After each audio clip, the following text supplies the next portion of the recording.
She was seconds away from marrying a man she didn't love when the church doors flew open, and he stood there, covered in dust, eyes locked on hers. Today, At Kindness Audio brings you a story of forbidden love and quiet rebellion. Elias, a poor cattle hand, dared to fall for Clara, the daughter of a wealthy rancher. But with everyone against them, can love alone be enough? Late summer sun slanted across the dry hills as Elias guided the tired herd back toward the ranch. The dust clung to his boots and the cuffs of his worn jeans. He kept his head low, eyes fixed on the trail. The cattle moved slow, their bones more visible than he liked, ribs pressing against hide that had once gleamed in spring sunlight. Then he saw her. She stood near the wooden fence, one hand resting on the rail, the other shielding her eyes from the low sun. A breeze teased the hem of her cotton dress. It was nothing fancy, just pale blue, maybe once her Sunday best. But on her, it looked like it belonged. Clara Whitmore, the ranch owner's daughter. Elias had seen her from afar before, usually stepping down from a carriage or standing beside her father during Sunday church. But here, in the golden light of a dusty workday, she looked different, less untouchable, more real. Elias turned his eyes quickly back to the trail, embarrassed by the way his chest had tightened. He hadn't come to Whitmore Ranch for anything but work. Months ago, he'd stepped off a freight car with little more than a bedroll and the boots on his feet. Whitmore Ranch was just the next place with rumors of paid work and half-decent meals. That first morning, he'd kept his head down and hands moving, hoping they'd let him stay. They did, and he hadn't spoken more than a few words since. But Clara had looked right at him, not through him, not past him, at him. She walked across the field slowly, carrying a wooden bucket with both hands. The men unloading hay barely noticed her. Too hot, too tired. But Elias watched her every step, though careful not to be caught. When she reached the trough, she knelt and poured the water gently. It splashed cold and clear over the edge. Then, for a moment, their eyes met. She didn't smile. She didn't look away either. "Water, mister?" she asked quietly, holding out a tin cup. Elias hesitated. His throat was dry as the earth beneath his boots. He stepped forward, reached for the cup. Their fingers brushed. The tin trembled slightly in his hand, but she said nothing, just watched him drink, patient as a church bell waiting to ring. "Thank you," he managed, voice rough from dust. She nodded once, almost shy, and stepped back. As she turned, her hand dipped into her pocket and came out holding a small cloth, embroidered, maybe handmade. She paused, then held it toward him. "For the dust," she said. He took it. It was soft, smelled faintly of lavender, and Elias had no idea what he was supposed to do with it, other than hold it like something precious. Before he could say another word, she had already turned and was halfway back toward the house. From the barn, old Silas watched, not openly, but from the dark behind a stack of hay. His figure lingered just long enough for Elias to notice, a presence, nothing more, but enough to cool the moment. Later that evening, the sun gone and stars creeping in, Elias sat alone by the bunkhouse steps. The men had gone inside, their laughter low and tired. He reached into his shirt pocket and pulled out the handkerchief. He unfolded it slowly. The edges were slightly frayed, the stitching uneven. It wasn't fancy, but it was hers. He thought about the look in her eyes, not bold, not flirtatious, but steady, like she saw something in him no one else had bothered to notice. He told himself it was nothing, that she'd probably forget his face by morning. Girls like her didn't look twice at boys like him, and yet He folded the cloth back carefully and tucked it into his pocket again, just in case. The night was quiet except for the low hum of crickets and the occasional snort from the stables. The single overhead light above the livestock pens cast long shadows across the dirt yard, painting the landscape in silver and black. Elias sat beneath the old oak tree just beyond the corral fence, his back resting against the rough bark. It had been another long day. His hands still smelled faintly of leather and hay. The hush of night settled over the ranch like a blanket, and for the first time in days, he let himself breathe. He turned the handkerchief over in his fingers. Clara's cloth, still folded neat, now warmed by his chest pocket. Then he heard it, footsteps, light, careful, not from a boot but a slipper. He looked up.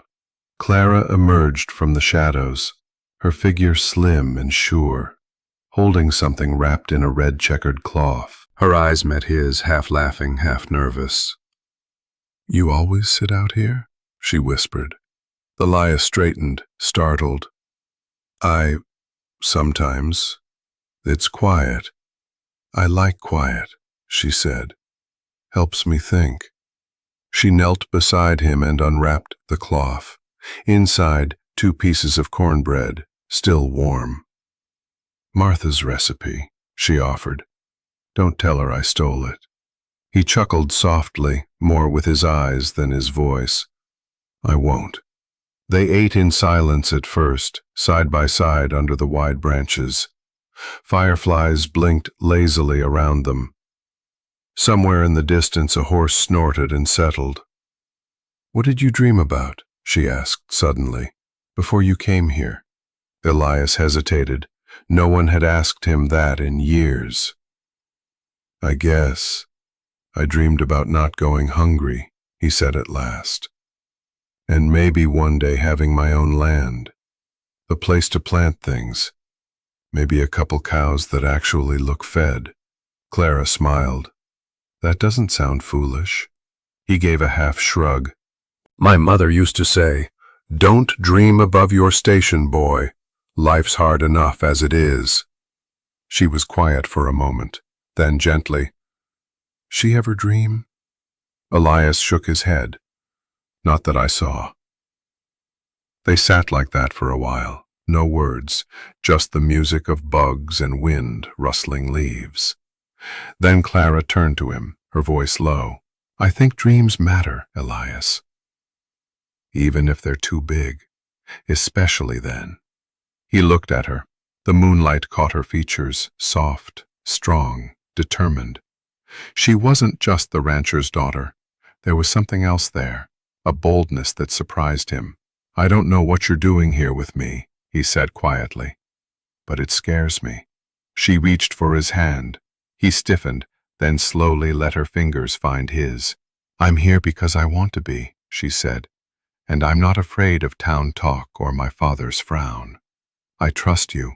Before Elias could answer, a sharp whistle cut through the night. "Eli!"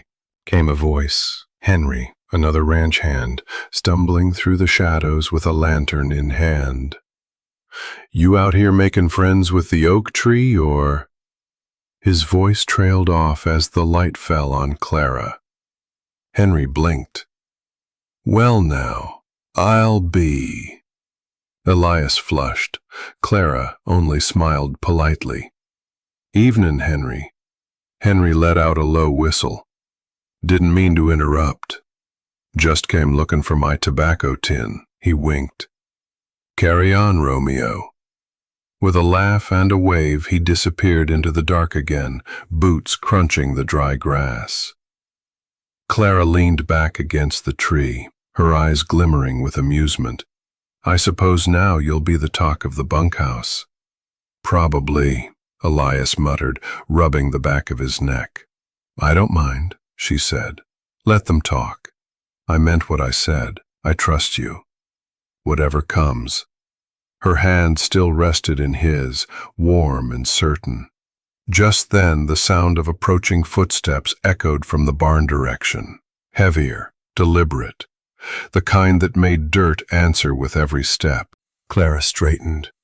Elias tensed. A shadow moved behind the fence, tall, broad. Doyle. The moment froze. Fireflies dimmed. The wind held its breath. The room was too still. Yellow lamplight cast long shadows over the polished floor of the Whitmore Ranch House's parlor. Heavy portraits lined the wooden walls, broad-chested men in stiff collars, stern women in lace. They looked down on every conversation with the same unyielding gaze. Doyle stood at attention near the doorway, his hat in hand, dust still clinging to his boots. Across from him, Silas Whitmore sat in a leather armchair, elbows on the rests, fingers steepled. The lamplight reflected off his silver cufflinks. His face was unreadable, carved in stone. He was with her, Doyle said plainly, voice low but sure. Under the oak. She brought him food. They talked. Silas's jaw shifted slightly, the only hint of motion. He said nothing at first. The silence between men of that type could fill an entire house. Did anyone else see? He finally asked. Henry, maybe a few others, Doyle replied. Then that's more than enough. From the hallway came the creak of the floorboards, Clara's light steps. She paused in the threshold, hands clasped, trying to look calm, but her eyes betrayed her. You sent for me? She asked, voice gentle. Sit, Silas said without looking up. She obeyed, folding her dress neatly as she perched on the edge of the couch. Her gaze flicked toward Doyle, who gave a brief nod and stepped aside. I heard something about Elias, she began. Elias will be here shortly, Silas interrupted. We'll speak plainly then. A knock at the door, not urgent, careful, respectful. Enter, Silas called. Elias stepped in. He had changed shirts but hadn't combed his hair. His boots were clean, his hat clutched awkwardly in both hands. He looked smaller beneath the high ceiling, as though the very air of the room reminded him of who belonged here and who didn't. Silas gestured to the armchair across from him. Sit. Elias sat on the edge, stiff as a fence post. He didn't look at Clara. I believe you know why you're here, Silas said, folding his hands again. But I'll make it clear. Elias gave a small nod. My daughter is not to spend time alone with a hired hand. Certainly not after dark. Certainly not beneath trees where tongues wag. Elias's throat bobbed. I meant no harm. That, Silas said coldly, isn't the point. Clara leaned forward slightly. He's not just some hand, Father. He's decent. He works harder than most. Silas raised one palm without even looking at her. Clara. She froze. He turned back to Elias. You've done your job well. You show up, you sweat, you don't complain. That's noted. But let's not mistake your place. Whitmore Ranch feeds over 40 mouths. We've built this over 3 generations. You are a visitor. Silas stood now, his height commanding. The room seemed smaller around him. You are not to speak with my daughter again, except in matters of work. You will not loiter around trees at night. You will not mistake kindness for invitation, and you will not, under any hope or dream, imagine yourself entering this family. Clara stood, her cheeks flushed. That's not fair. It is truth, Silas snapped, still not raising his voice. and truth is often uncomfortable. He turned back to Elias. Son, you are not of the caliber to walk through that door with any name but your own. You are not the kind who enters this house by right, only by task. You do not belong here. The room was deathly still. Elias rose slowly, holding his hat tighter than ever. He said nothing. There was no defense to offer. Clara tried to step toward him, but Silas's hand found her wrist gently, like a rope with velvet gloves. Elias gave her one glance, a soft, fleeting thing, and then turned. As he walked through the parlor doorway, the eyes of the portraits followed him, men who had never sweated beside him, never watched the same sun set behind the same hill. He reached into his pocket, feeling the cloth again. Her handkerchief, still folded, warm from the heat of his palm. And he kept walking into the night. The morning mist hadn't yet lifted when Elias heard Doyle's voice. "You're done here," Doyle said flatly, arms crossed in the chill dawn. "Boss says you pack up and go before breakfast." The words landed like stones in Elias's chest. He didn't speak, didn't ask why. He already knew. Behind him, cows stirred lazily in the corral, their low moans carrying through the stillness. The ground was damp with dew, and the taste of frost hung in the air. Elias nodded once and turned toward the bunkhouse. Each step was heavy, the dust quiet beneath his boots. Boots that had barely held together when he bought them, cheap leather, soles already wearing thin. He'd used his first paycheck from the ranch to buy them, back when he thought maybe this place could be a kind of home. Inside, the room was still dark. Henry sat up on his cot, rubbing his eyes. "What the hell?" Henry muttered when Elias started stuffing clothes into his bag. "What's going on?" "I've been let go," Elias replied, voice low. "Why? You did nothing wrong." Elias didn't answer. He folded a faded shirt with care, as though he might still need it for church on some far-off Sunday. Henry swore under his breath. "That bastard Silas. He's punishing you. For what? Being decent?" Elias slung his bag over one shoulder, pausing at the door. "If you see Clara," he said quietly, "tell her I—" "No, never mind." But Clara didn't need telling. By the time Elias stepped out into the pale light, she was already there, hair unbrushed, breath quick, shoes half-laced.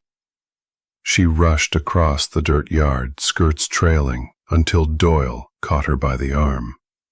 "You let him go," she cried. "He didn't do anything." "You need to go back inside," Doyle warned, his grip firm. Elias stood still, his jaw clenched. Clara tried to pull free. "Elias!" He took a step closer. "It's all right," he said, voice barely above a whisper. "No, it's not," she said, eyes wet. "You don't deserve this." Their eyes locked.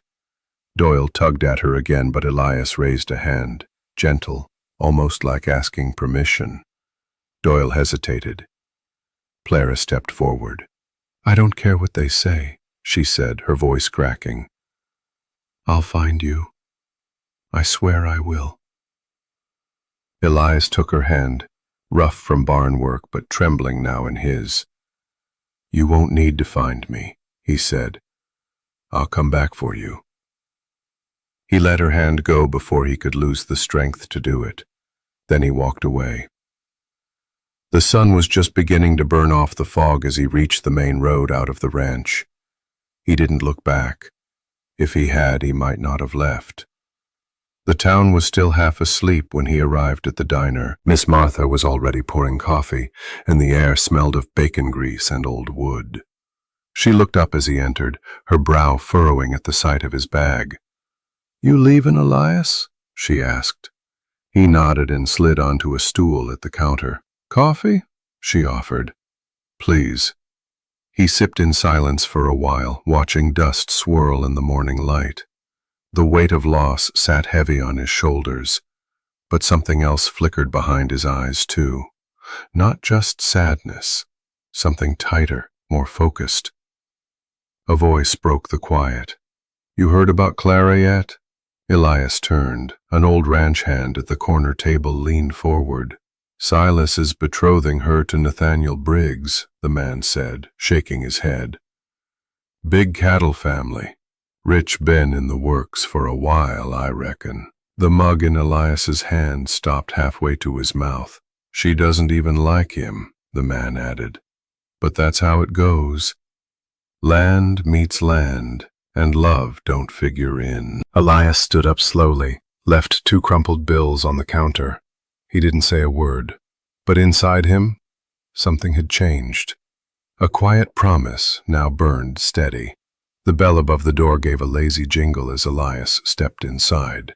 His boots dragged slightly across the floorboards, and when he reached the nearest table, one by the window, he didn't sit so much as collapse into the wooden chair. The smell of apple pie and strong coffee hung thick in the warm air, hugging him like a memory. Behind the counter, Martha turned from her stovetop. "Well now," she said, wiping her hands on her apron. "Didn't expect to see you this early, Elias." He nodded without lifting his gaze. "Coffee?" He nodded again. She poured the brew into a thick ceramic mug and brought it over, setting it on the table in front of him. "It's hot. Careful now." "Thanks," he murmured, voice hoarse. Martha looked at him closely. Her gray hair was tied back in a tight bun, and time had carved deep, soft lines around her eyes. But they were kind eyes, and knowing. "You're wearing the same look your daddy wore, long time ago," she said gently, "the day he lost his job at the feedlot. Sat right where you're sitting. Didn't say a word for near an hour." Elias stared into the coffee, the dark surface trembling with each tremor of his hand. "He got through it," Martha added. "Built something of his own. Might not have been much, but it was honest." He looked up, eyes tired. He didn't have Clara. A few folks had trickled into the diner by now. The air buzzed with murmured talk and the faint hiss of bacon frying. From across the room, Henry slid into the seat opposite Elias, face drawn. "You hear it too?" Henry asked. Elias gave a slow nod. "They're saying Clara's as good as engaged to Nathaniel Briggs," Henry muttered. "Old town's talking.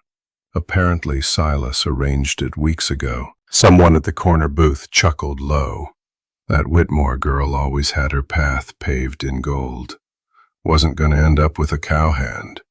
Elias gripped his cup tighter, the edges of his knuckles whitened. Martha returned with a plate of eggs and toast, setting it down with gentle hands. "Eat," she said. "You won't fix anything on an empty stomach." "I'm not hungry," Elias replied. "Doesn't matter," she said. "It's from the house. And when a woman sets a plate in front of you with kindness, you eat it. That's just decent." He managed a faint smile. "Yes, ma'am." For a few minutes they sat in silence. Henry nibbled on his toast. Elias pushed his eggs around. Outside, the diner's old sign creaked in the breeze. Horses clopped past slowly, the sound echoing through the wooden walls. It was a quiet town, but one with ears. Martha leaned against the counter, arms folded. "People say all sorts of things," she said. "But words ain't chains. They can't hold you unless you let 'em." Elias looked up, eyes clouded. "He said I'd never be enough, that I'd never belong in that house." "Maybe that's true," Martha said softly. "Maybe you weren't born to belong in anyone else's house. Maybe you're meant to build your own." He blinked. Love, she went on, doesn't listen to gates or last names. If it's real, it finds a way. And if it doesn't, well, maybe it wasn't the kind that lasts. The air shifted. It was as though the words unknotted something inside Elias. Not all the pain, but enough to let breath move through his chest again. He glanced around the room. The diner buzzed softly, Mrs. Dunleavy laughing at her own joke, a kid chasing a marble across the floor, a ranch hand counting his change at the register. Here, in this cramped room filled with the scent of grease and cinnamon, people lived ordinary lives. They stitched meaning into small things, coffee served hot, a napkin folded straight, a meal left on the house. It wasn't much, but it was enough to hold a man up when the world tried to push him down. Elias looked back at Martha. You ever regret staying here all these years? She smiled, slow and wide. Never. I've seen more truth pass through this diner than the Wickmores'll ever know. You sit long enough, you learn who people really are, not by what they say, but how they treat the person sitting across from them.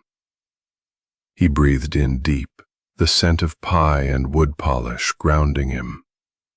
Thanks, Martha, he said quietly. She waved a hand, already pouring another cup of coffee. Don't thank me yet. I might ask you to fix the porch steps.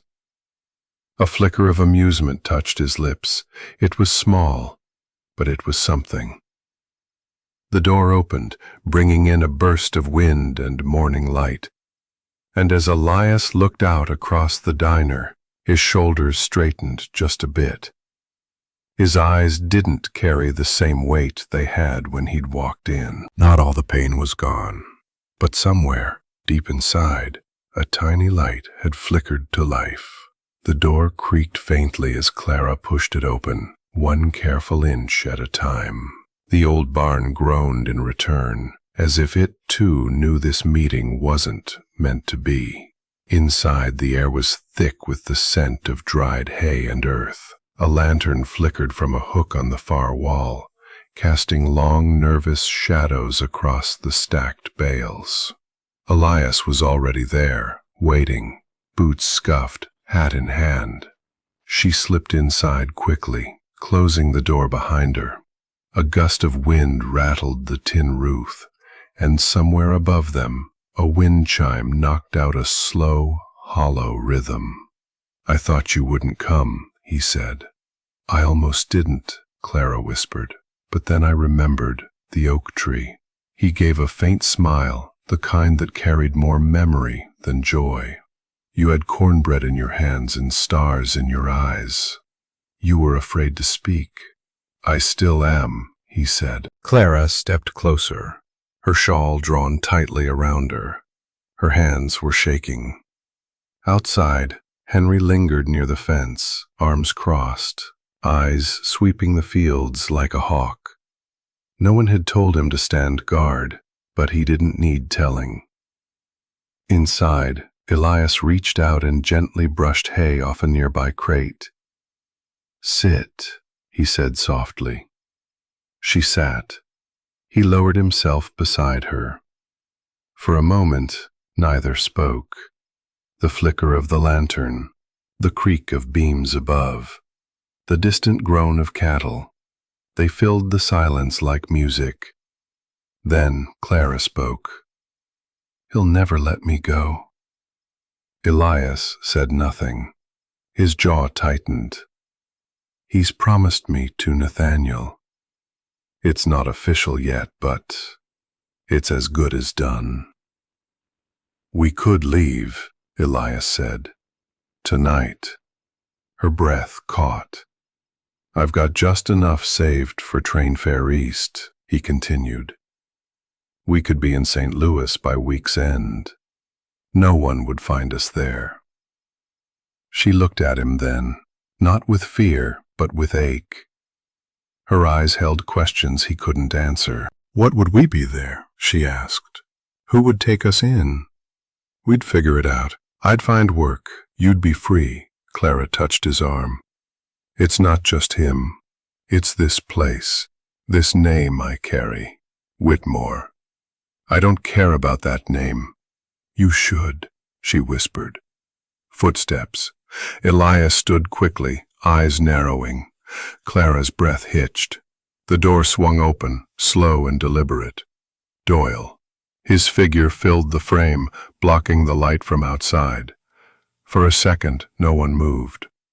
I had a feeling, Doyle said, voice low, eyes cold. Saw Miss Whitmore slip from the house, and something told me to follow. We weren't doing anything wrong, Elias said. Doyle stepped inside, letting the door swing shut behind him. The air tightened. You weren't doing anything smart either, Doyle replied. You know who I work for. Clara stood. Please, Doyle. He raised a hand. I don't take orders from you, Miss Clara. I take them from your father. Elias moved between them, firm. We were just talking. Doyle's gaze lingered on him. Then he took a slow step forward, lowering his voice. You come back here again, he said, and it won't be me you see next time. It'll be Sheriff Grant, and he won't ask questions before dragging you out by your collar. Elias didn't flinch, but inside something dropped cold and heavy. Clara reached for Elias's hand, but Doyle saw it and took a step closer. That would be unwise, miss, he said. Go back to the house. Now she hesitated. I said now. Clara's eyes locked with Elias's. In them was a mix of sorrow, fire, and something that looked dangerously close to hope. She turned. The door creaked open once more, letting in a gust of wind that sent the lantern's flame dancing violently. Before stepping out, Doyle paused, just long enough to mutter, "This is the last time, son." The door shut with finality. Elias stood in the hay-scented stillness, his pulse loud in his ears. He looked down at the crate where she had sat, still warm, still shaped by her presence. The wind chime above let out a mournful clatter. He knew now, more than ever, what they had wasn't some summer fancy. It wasn't flirtation or rebellion. It was something real. And because it was real, it was dangerous. The wooden pews of the church creaked softly under the shifting weight of the few who had gathered. Sunlight filtered through tall, dust-specked windows, painting the aisle with golden stripes that danced across the worn floorboards. Outside, the breeze rustled the pine trees, but inside, the air was still, thick with silence and expectation. Clara sat beside her father, hands folded tightly in her lap. Her dress was ivory, plain but carefully pressed, and her hair was pinned up with such precision it hurt. The scent of lavender clung to her, not by choice but because it was the perfume her mother had once worn, and Silas insisted it was suitable for a Whitmore occasion. She didn't speak. Silas stood at the front, upright as the pulpit behind him, his voice solemn. Today, he began, we mark a union not only of two young people, but of families, land, and future. A few murmurs of agreement rippled through the dozen or so guests, ranch hands in their cleanest shirts, Mr. Hale the banker, and Mrs. Lark who'd raised 4 children and never missed a Sunday. Clara didn't look at Nathaniel Briggs, though he sat beside her with a faint smile and the smug ease of someone who believed all things were as they should be. Nathaniel adjusted the silver pin on his lapel. You look lovely, he whispered, leaning toward her. I'm glad your father saw reason. She didn't reply. Her eyes remained forward, fixed on the small wooden cross above the altar. In her mind, another image fought for space, a different kind of church, one not bound by walls, but under open sky. Elias's smile, wide and unguarded, the moment she handed him her handkerchief. He had held it like it was something sacred, as if the fabric carried more weight than the riches of Whitmore Ranch. "Clara Whitmore," Silas's voice rang out again. "Do you accept this bond, in honor and duty?" It wasn't a question meant to be answered. Still, she paused.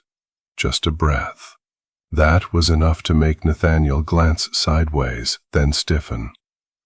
"I do," she said softly, her voice nearly swallowed by the wood-paneled room. A small nod from Silas. He turned to Nathaniel. "Do you accept this bond?" "I do," Nathaniel cut in, a hint too quickly. Mrs. Lark dabbed her eyes, perhaps out of habit. The banker smiled thinly. Someone coughed. The ceremony had no rings, no prayers.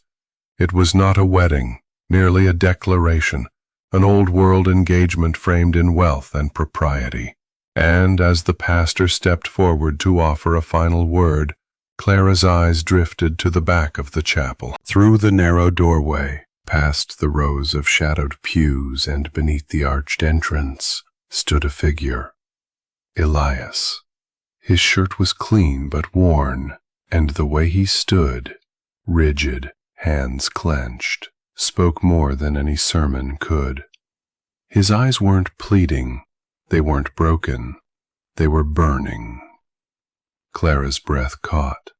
For a heartbeat, nothing else moved.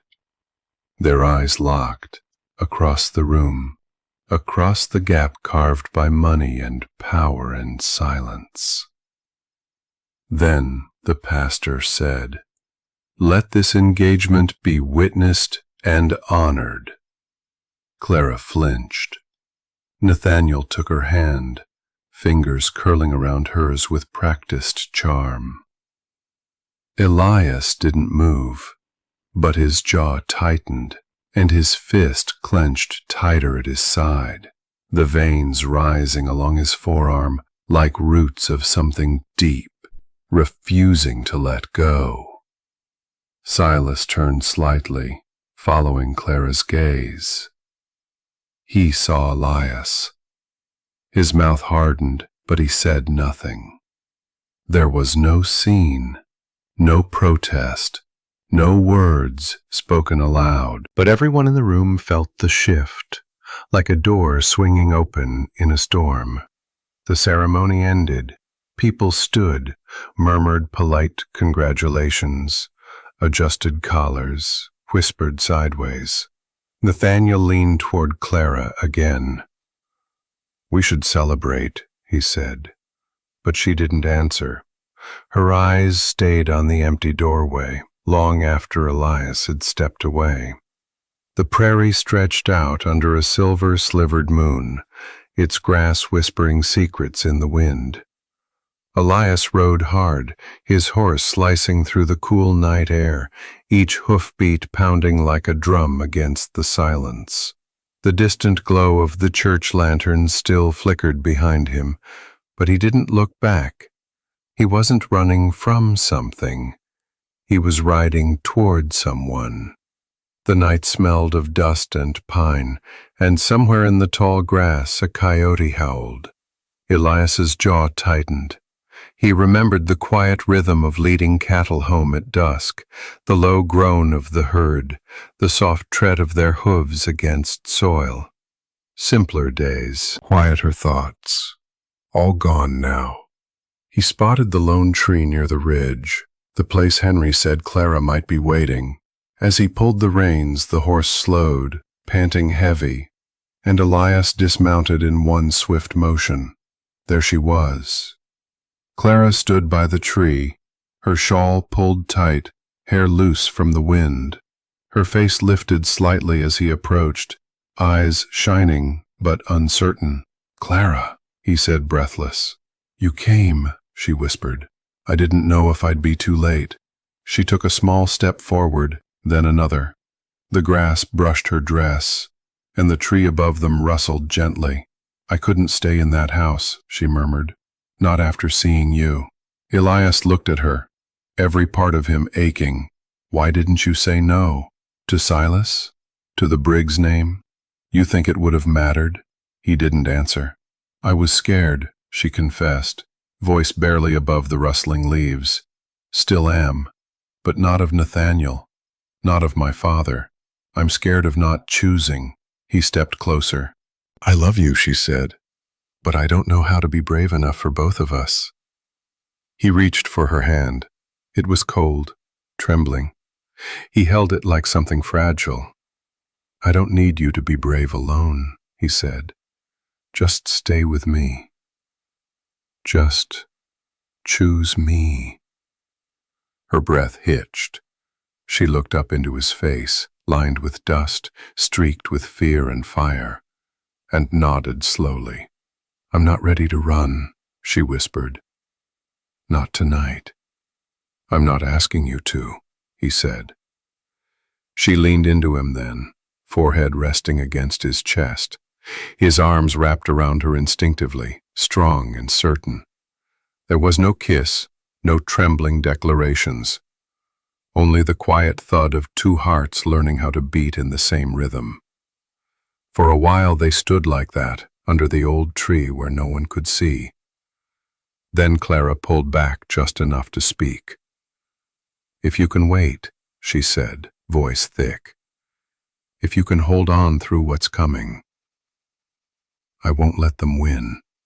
I'll wait, Elias replied, as long as it takes. She smiled, the kind that carried more strength than sorrow. Then we have a chance. A sound. Both froze. Far across the field, past the edge of the ridge, the faint but steady beat of hooves echoed against the hills. Someone else was riding. Elias turned toward the sound, eyes narrowing. Clara gripped his arm. Do you think it's? I don't know. The hoofbeats grew louder, not frantic but deliberate. Whoever it was, they weren't in a hurry, but they weren't hiding either. We need to go, Elias said softly. Clara nodded, her hand finding his once more. They didn't run. They walked back toward the waiting horse, slow and quiet, two silhouettes etched in silver moonlight. Behind them, the sound of the second rider followed, neither near nor far, just enough to remind them that every moment of peace was now borrowed time. The night was cold enough to bite, and the prairie wind howled through the grass with a lonesome edge. Elias and Clara stood close beneath the old tree, hands entwined, neither speaking, just listening to the quiet between them. Then, without warning, Elias's horse reared. A sharp, startled neigh tore through the silence, followed by the sudden jangle of reins and the thud of hooves pounding earth. Elias was too slow. The horse twisted away, and in a blink he stumbled backward and fell hard into the grass, breath knocked from his chest. Clara gasped, rushing to his side. Elias, are you hurt? Before he could answer, a beam of light swept across the field. A lantern, carried by a man with a wide-brimmed hat and a coat that caught the wind like wings. Doyle. He stood just beyond them, eyes narrowed, lips a flat, grim line. The lantern hung low in his hand, casting long shadows that danced around his boots. I warned you, he said evenly. Clara moved in front of Elias, shielding him without thinking. It's not what you think. It's exactly what I think, Doyle cut in. You shouldn't be out here, Miss Clara, Elias groaned, sitting up, one hand pressed to his ribs. The fall had jarred him, but he wasn't broken, at least not on the outside. Doyle walked forward, his boots crunching the dry grass. He held out a folded piece of paper, edges creased and damp from the dew. For you, he said, dropping it beside Elias. Mr. Whitmore requests your presence at the sheriff's office by sundown tomorrow. Refuse and he'll have you brought in. Elias picked it up with trembling fingers. The ink had bled a little in the corners, but the words were clear. A formal summons, not just a threat. Clara's voice cracked. "You can't do this." "I'm not doing anything," Doyle replied. "I'm just the messenger." "But you saw, it was just a meeting." "We weren't." "It doesn't matter what you were or weren't," Doyle said, glancing at the horse still trotting nervously in a circle nearby. "You're promised now. That changes things." He turned to Clara, gentler now. "You should go home." "No, Miss Clara." She hesitated. Her hand found Elias's again, tighter this time. "I won't." But Doyle stepped forward and with surprising softness touched her elbow. "I don't want to hurt you," he said, "but if you stay, it'll get worse. For both of you." A beat of silence, then slowly, Clara let go. Elias felt her hand slip from his, cold and reluctant. "Don't say anything," she whispered to him. "Don't argue. Just don't forget me." He wanted to stand, to hold her back, to tell Doyle to go to hell and let them be, but his body ached, and something deeper, something tired, held him down. Doyle led her away without another word. She didn't look back. The lantern light faded as they walked toward the distant road, where the headlights of the Whitmore car blinked through the dark. A moment later the engine turned, and the car rolled away, tail lights glowing like distant embers. Elias was alone. Wind rattled the trees, carrying the faint smell of horses and dust. He looked down at the summons again. The paper flapped in the breeze like a white flag. He folded it carefully, then pressed it to his chest, just beneath the place where Clara's hand had been. No shackles, no shouts, no blood. Just rules, laws, orders written in ink and backed by power. And that, Elias thought bitterly, was harder to fight than fists ever could be. The bell above Martha's diner door gave a sharp jingle as Elias stepped in, drawing a hush that swept through the room like a breeze. Morning light spilled through the windows, catching the bruises along his jaw and the scrape near his temple. His hat was pulled low, shoulders stiff, and one leg dragged slightly from the tumble the night before. The scent of fresh coffee and bacon hovered thick in the air, but conversation faltered. Old Mr. Callahan at the counter set down his cup. A group of farmers in the back booth glanced at one another, muttering just low enough not to be heard. A woman near the window leaned toward her friend, whispering behind a napkin. Only Martha moved. She came out from behind the counter, wiping her hands on her apron, and met Elias with that same quiet kindness she'd always carried. "Sit down, son," she said, motioning to the nearest table, "before your knees give out." Elias hesitated for just a breath, then nodded and lowered himself onto the worn wooden chair. The din of the diner resumed, slowly. Soft talk, clinking silverware, the sizzle of eggs on the griddle. Henry appeared not long after, sliding into the seat across from him, his brows knitted at the sight of Elias's face. "Looks worse than it is," Elias muttered. Henry didn't smile. "Should have stayed home this morning and let him say I ran." They fell quiet. From behind the counter, Martha poured a fresh mug of coffee and brought it over. She placed it gently in front of Elias, her hand resting on his shoulder for just a moment. "You're not the first boy to get bruised over love," she said softly, "and you won't be the last." Elias looked up, eyes tired but grateful. Across the room a few diners continued to whisper. Snippets reached Elias's ears. "Should have known better, falling for a Whitmore girl. Silas doesn't take kindly to rebellion. Brave kid, though. What good will it do?" Martha returned behind the counter but kept watching. She remembered a different boy once, Elias's father, young and determined, sitting in the same chair, dirt on his boots and hope in his voice. He had chased a girl above his station too. It hadn't ended well. Some things, it seemed, never changed. Elias finally spoke, voice low but steady. "I don't expect the town to side with me." Henry scoffed. "They're just scared. Silas has owned half their land one way or another." "But they know it's wrong," Martha added, "even if they can't say it out loud." Elias looked down at the dark liquid in his cup. His reflection stared back, split by ripples. "I can't make Clara suffer for me," he said, "but I can't walk away either." The door creaked as a new breeze swept in, scattering the scent of butter and toast. Martha leaned in from behind the counter. "Love worth anything always comes at a cost. But the right kind finds its way, especially when folks stop looking away." Henry nudged his friend. "So what now?" Elias straightened a little. The pain was still there, stitched into his muscles. But something in his chest had begun to settle. "I won't give up," he said simply. The words weren't loud, but they were heard. A few heads turned again, not with disdain this time, but with something quieter, curiosity, maybe even respect. The bell above the door jingled once more, not from inside, but from a passing gust.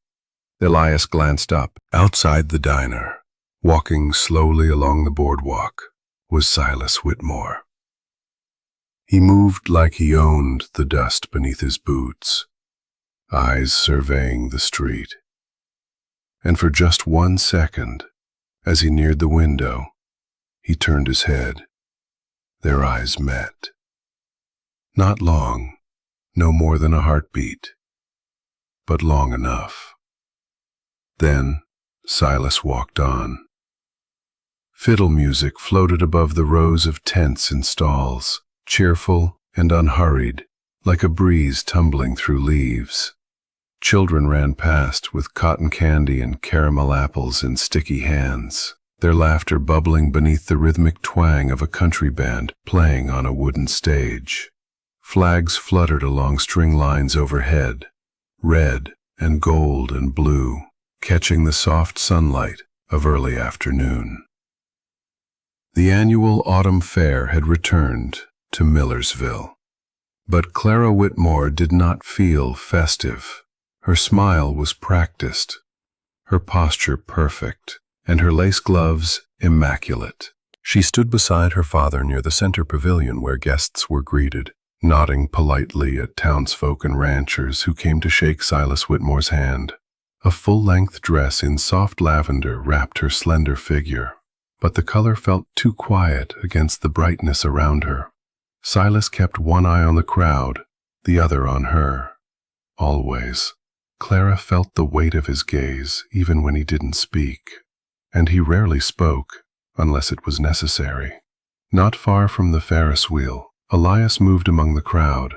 He wore his hat low, a soft scarf pulled around his neck to hide the remnants of bruises. Martha had insisted he eat something before coming. He carried a half-finished corn dog wrapped in a napkin, untouched. He wasn't here for the food. "Now," Henry whispered, sidling up beside him with practiced ease. "By the kettle corn tent, just like planned." Elias gave a curt nod.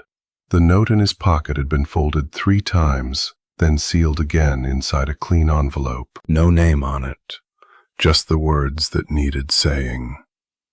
Henry moved fast, slipping through groups of fairgoers, ducking behind hay bales and booths, until he reached the spot near the church ladies' pie contest stand. Clara was just turning toward the tent, following Silas's silent direction. With a cough and a stagger, Henry accidentally bumped into her. "Oh, I'm so sorry, Miss Whitmore," he exclaimed loudly, drawing a few curious glances. "Butterfingers, I swear." He handed her a paper he had dropped. Clara accepted it with a murmured "thank you." Her heart thudded. She knew. She didn't open it until she was behind the ribboned curtain of the ladies' quilt display, where her aunt stood examining patterns. There, behind a tall rack of patchwork stars and blossoms, Clara unfolded the message with trembling hands. You deserve to choose joy, not out of duty, not out of fear, just joy. I will wait. E. Tears welled in her eyes before she could stop them. The fair kept moving around her, the music, the games, the chatter, but Clara's world held still. That single line, scribbled in Elias's careful print, cut through every rule she'd been told to obey. Silas appeared like a sudden storm. She didn't even hear his boots until his hand clamped down on her shoulder. "What's that?" he asked, voice low and dangerous. Before she could react, his fingers snapped the paper from her grasp. Silas's eyes scanned the note, then narrowed. Clara stood frozen, the sounds of the fair now distant, like they were underwater. All around, the autumn celebration continued, ring tosses and line dancing, prize pumpkins and blue ribbon pies. But under the shadow of a canvas tent, with a torn envelope fluttering in her father's grip, Clara knew something had shifted. The fair was full of colors and laughter, but her world had never felt grayer. The small study was dimly lit, the golden light of the desk lamp casting long shadows over shelves lined with leather-bound ledgers and dusty books. The air held the scent of tobacco and aged paper. A faint ticking came from the pocket watch resting open beside an inkwell, an old heirloom passed down from Silas Whitmore's father, its cover worn but polished daily.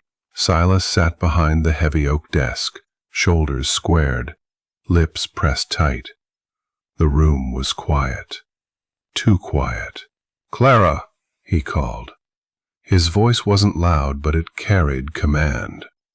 Clara stepped in slowly, her hands clasped in front of her, dress rustling softly with each careful movement. Her heart pounded. She hadn't seen him since the fair. Silas gestured to the chair across from him but didn't wait for her to sit. His fingers closed the watch with a soft click. "You've disappointed me," he said, eyes not leaving the desk.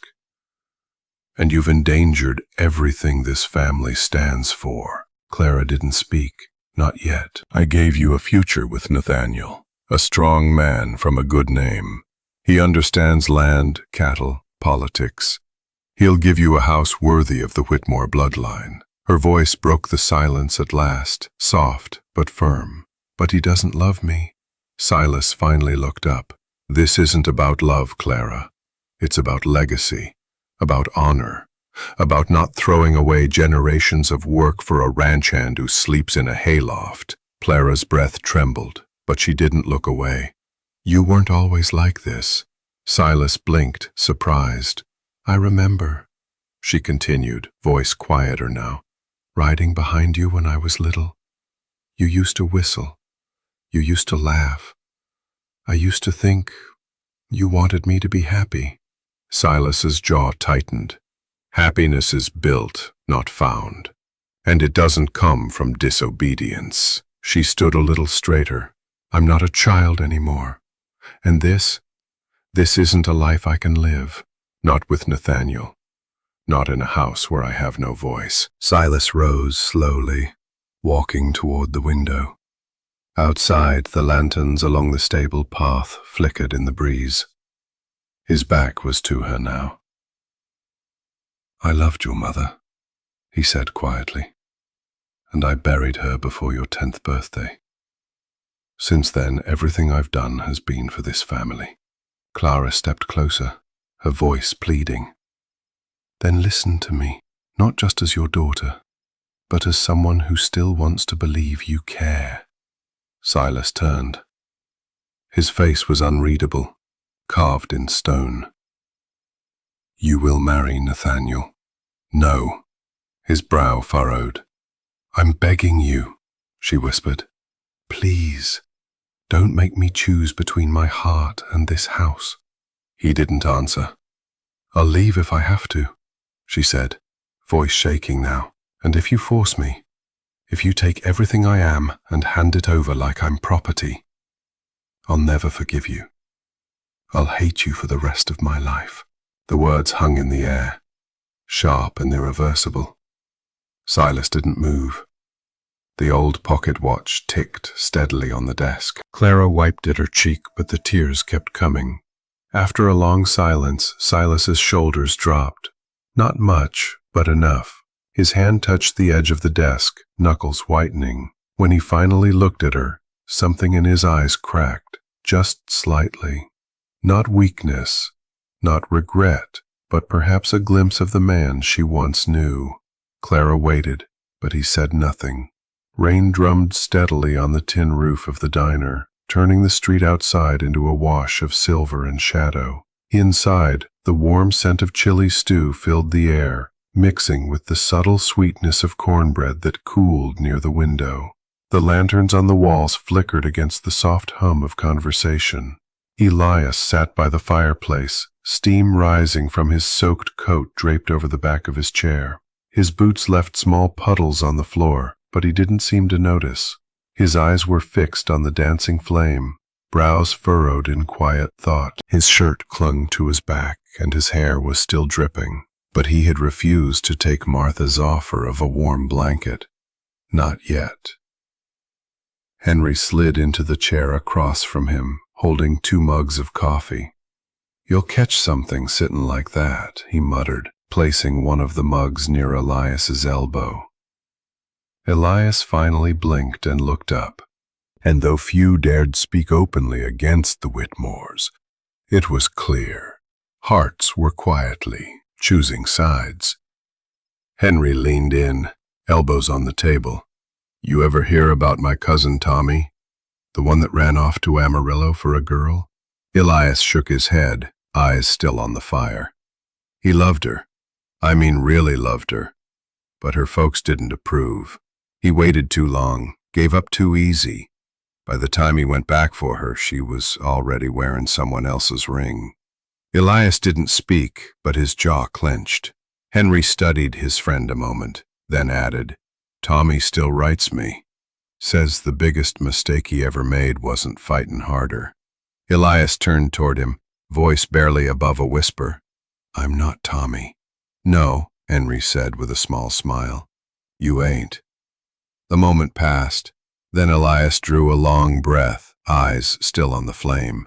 "I've lost the ranch. I've lost my job. They're watching her like a hawk, and Nathaniel," his voice cracked, "he walks around like he already owns her." Martha appeared beside them, placing a steaming bowl of stew in front of Elias, and a folded coat on the bench. She didn't speak, just gave his shoulder a gentle pat before walking away. Elias stared at the stew, then lifted the spoon with shaking fingers. "I'm not leaving town," he said quietly. "I'll be there." On her wedding day, Henry raised an eyebrow. To do what? Protest at the altar? Elias met his gaze, eyes fierce under the soft firelight. "No, to give her a choice. Because if she still wants me, I'll be there." Silence stretched between them. Then Henry gave a slow nod. "Then you won't be alone." The fire popped softly as a log shifted. Outside, the rain hadn't let up. The windows blurred with mist, and the wind rattled the diner's old sign. Just as Elias stood to take Martha's coat, a shadow flickered across the window. Tall, lean, unmistakably Nathaniel Briggs. His silhouette lingered a heartbeat too long before disappearing into the night. Elias froze, one hand on the coat. Henry followed his gaze and stood too. "He knows," Elias muttered. Henry shrugged. "Let him. He'll know more soon enough." The diner's warmth pressed in against the storm outside, and though the rain showed no sign of stopping, Elias, for the first time in days, felt something burn steady inside him. Not anger, not fear, but hope. The church stood like a polished crown in the heart of the town, its tall windows gleaming beneath the morning sun. Inside, everything shimmered. Wildflowers, daisies, goldenrod, sprigs of lavender, lined the aisle in 2 neat rows tied with cream-colored ribbon. The scent of them mixed with the faint musk of beeswax candles and fresh wood polish. A soft murmur passed through the crowd as the string band struck up a slow country waltz. Outside, carriages lined the street, wheels still wet from last night's rain. Inside, the pews were full. Ranchers in their best jackets, ladies in pressed bonnets, neighbors curious and judgmental. Everyone had come. The Whitmores always drew a crowd, especially for an occasion like this. Clara stood in the back room of the church, flanked by 2 women helping straighten the train of her dress. The lace veil itched against her cheeks, and the bouquet in her hands trembled slightly. Her face was pale, lips dry. She didn't speak. Silas stood in the corner, arms crossed. His suit was dark, crisp, every button fastened to perfection. He watched his daughter without a word, like a man admiring a final piece of business before closing the ledger. Nathaniel waited near the altar, smug and calm. His jacket was tailored, his boots shined. From time to time he glanced down at his pocket watch as if impatient. When he caught someone's eye in the crowd, he gave a slight nod, smiling just enough to show he knew the weight of his name. Clara's breath caught. Her mind spun. She wasn't hearing the music anymore, or the rustle of skirts behind her. All she could hear was the echo of Elias's voice in her memory, soft and fierce. "I'll be there." She gripped the bouquet tighter. That afternoon, the one in the field, Elias had brushed a blade of grass from her hair, and the world had felt still. There were no carriages, no judgment, no names heavier than hearts.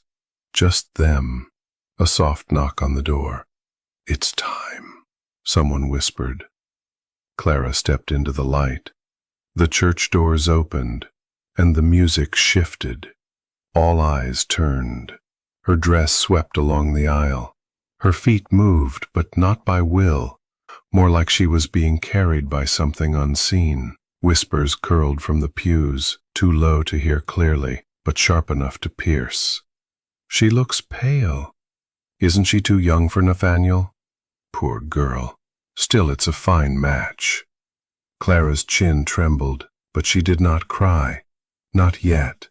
Silas walked beside her, one hand firm around her arm. His face gave nothing away. Her steps were slow, heavy. The church, so beautiful, felt like a cage gilded in gold. The altar drew closer. Nathaniel stood taller. The preacher adjusted his book. She clutched the bouquet like a lifeline. Her vision blurred, not from tears, but from panic. Was this it? Was this how her story would end? With a name, a ring, and a silence she'd carry for decades. She thought of Elias, of his hands, rough but warm, of his eyes, steady even when filled with fear, of the promise whispered over stew and firelight. "I'll be there." She took another step. Then, the heavy church doors behind her burst open with a clap that silenced even the music. A gust of wind swept in, stirring petals from the floor and setting candle flames flickering. Gasps rippled across the pews. There, framed in the doorway like a figure from a tale too bold to believe, stood Elias. His shirt was still damp from the road, hair wind-tousled, boots muddied from miles of prairie. But his eyes? They were steady, unshaken, fixed on her. A hush fell over the church, thick and sharp, like the moment before a storm breaks. The strings had stopped mid-note. Guests turned in their pews, eyes wide and mouths agape, watching the figure who stood at the entrance. Elias. His chest rose and fell with every breath, his boots planted square in the aisle, mud streaking the polished floor. The air behind him swirled with dust and sun. painting him in a silhouette framed by the tall wooden doors. He said nothing at first. His eyes searched only for Clara. Clara, who stood halfway down the aisle, bouquet trembling in her fingers, frozen between one life and another. The church was quiet, save for the creak of someone shifting in their seat, the faint tinkle of glass as the chandelier swayed. Clara could hear her own heartbeat, could feel her father stiffen beside her, could sense Nathaniel's rising fury at the altar. But most of all, she could feel that memory, Elias's voice in the hayloft, steady and sure. "I'll wait as long as it takes." Elias stepped forward. His voice, when it came, was low but rang through the vaulted rafters like a bell. "I ain't here to start a scene," he began, eyes still locked on Clara. "I ain't here to disrespect any of you, especially not Mr. Whitmore. But I promised her. I promised I'd show up, that I'd stand where she could see me. So, if she still wants this, if she wants me, I'm here." Murmurs rippled through the pews. Silas's jaw clenched tight enough to crack stone. His hand pressed firm against Clara's elbow. "Keep walking," he muttered through gritted teeth. But Clara didn't move. She couldn't. The stained glass cast colors across her face, red, green, gold, like a halo of indecision. Her breath came shallow, fingers tightening around the bouquet until petals crushed beneath her grip. Nathaniel stepped forward from the altar. "This is absurd," he snapped.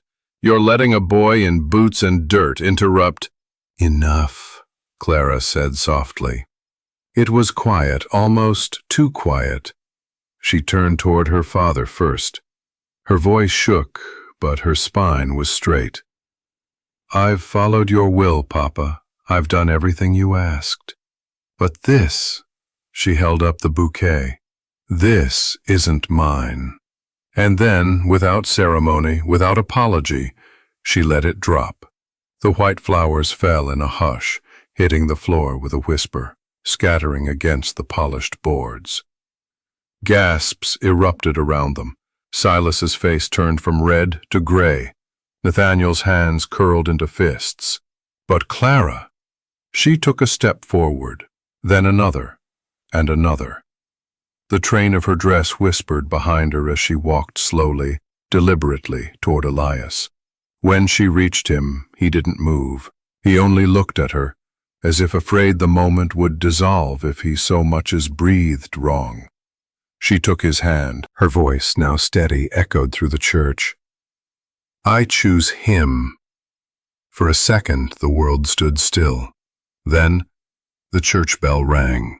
Once, twice, 3 times, loud, relentless, as if to remind everyone that time was moving forward, with or without their approval. Outside, birds scattered from the rooftop. Inside, whispers turned to commotion. Some rose from their seats, outraged. Others sat stunned. A few clapped, tentative and unsure. Silas said nothing. He didn't need to. The storm in his eyes said enough. But Clara held Elias's hand tighter. And Elias? He exhaled for the first time in what felt like hours. They stood together, 2 silhouettes against a tide of expectation. The bell kept tolling. The doors of the church swung open with a creak, and Clara stepped into the fading sunlight, her fingers laced tightly with Elias's. The heavy silence of the ceremony still clung to their clothes, to their breath. But outside, the world felt wider, freer.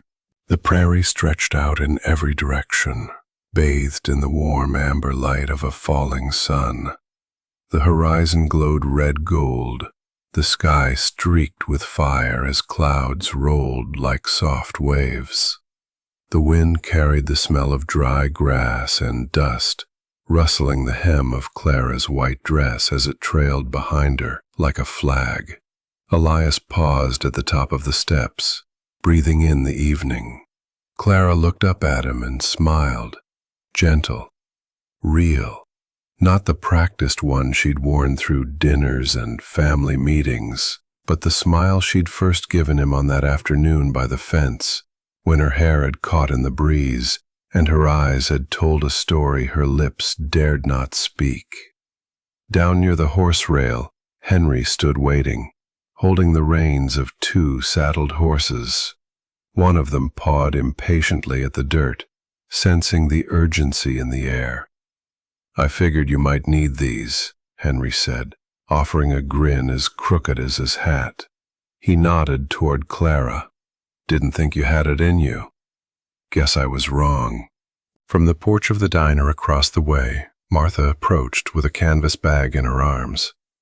Her apron was dusted in flour, and her boots tamped softly against the dry ground.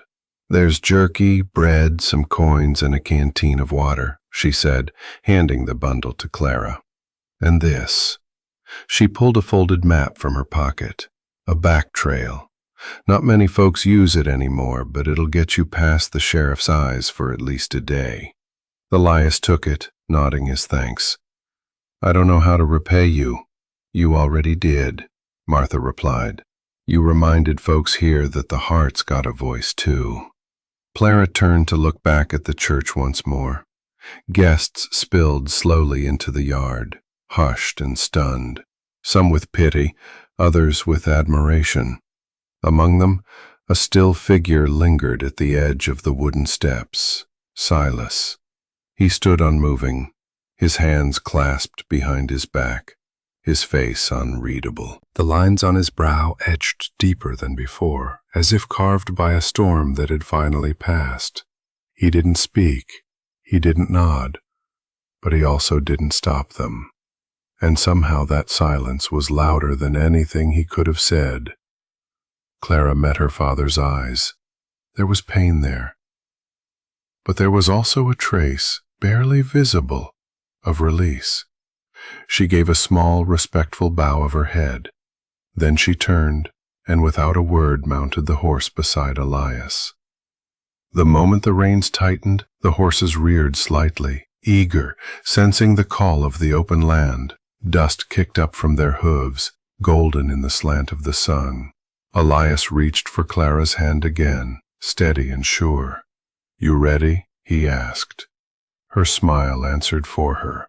Together they rode, past the faces that had shaped their lives in quiet ways. The town receded behind them, its edges softening in the dusk. Ahead, the prairie opened like a story unwritten. Grass shimmered like gold beneath the fading sun. They didn't speak much. There was no need to. With every gallop, every gust of wind tugging at Clara's veil and Elias's collar, their world grew, wider, wilder. Behind them, bells no longer rang, the music had faded, the voices were swallowed by distance.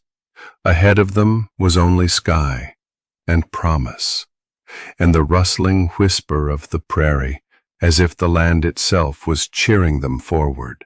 Because in the end, true love wasn't loud. It was brave. Sometimes the loudest love is the one we fight for in silence. This story reminds us that true love often requires courage, not only to pursue it, but to stand up against tradition, power, and even our own fears. Elias and Clara didn't just chase romance. They stood for the right to choose their path, no matter the cost. In life, we may not face arranged marriages or horseback escapes, but we all encounter moments when we must decide. Will we live for others' expectations or for our own truth? The heart may be quiet, but when it speaks, it demands to be heard. If this story stirred something in you, let us know. Leave a comment with the number 1 if you've ever had to choose between love and approval. Tell us where you're watching from. We'd love to know. Have a different opinion? Share it in the comments. And if you enjoy meaningful stories like this, don't forget to subscribe to AT Kindness Audio so you won't miss what's coming next.